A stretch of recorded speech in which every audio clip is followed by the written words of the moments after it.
In today's video, I'm going to show you how to customize the Outlook ribbon, making it work exactly the way you want it to. This is perfect if you want to add your most used commands, remove clutter, or rearrange buttons to match your workflow. Customizing your ribbon can save you tons of time and make Outlook feel more personal and efficient. If this video helps, make sure to hit that like and subscribe button. Alright, let's get started. First, open Microsoft Outlook on your computer. Once Outlook loads, take a look at the ribbon at the top of the screen. This is the simplified ribbon view that Microsoft uses by default. You'll notice 3 dots on the ribbon. Click on those 3 dots to reveal additional options. From the menu that appears, select Customize. This will open the ribbon customization window where you can make all your changes.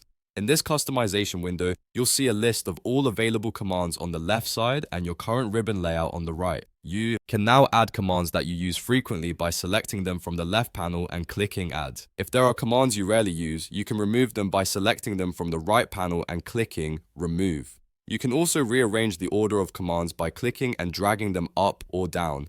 This lets you place your most important tools exactly where you want them for quick access. Take your time here and adjust everything according to your preferences and workflow. Once you're happy with your customized ribbon layout, make sure to finalize your changes by clicking Save at the bottom of the customization window. Outlook will now apply your new ribbon configuration immediately. Your personalized ribbon is now ready to use, and you'll notice how much faster and easier it is to access the tools you need most. And that's it. You've successfully customized your Outlook ribbon to match your workflow and boost your productivity. If this video helps, make sure to hit that like and subscribe button.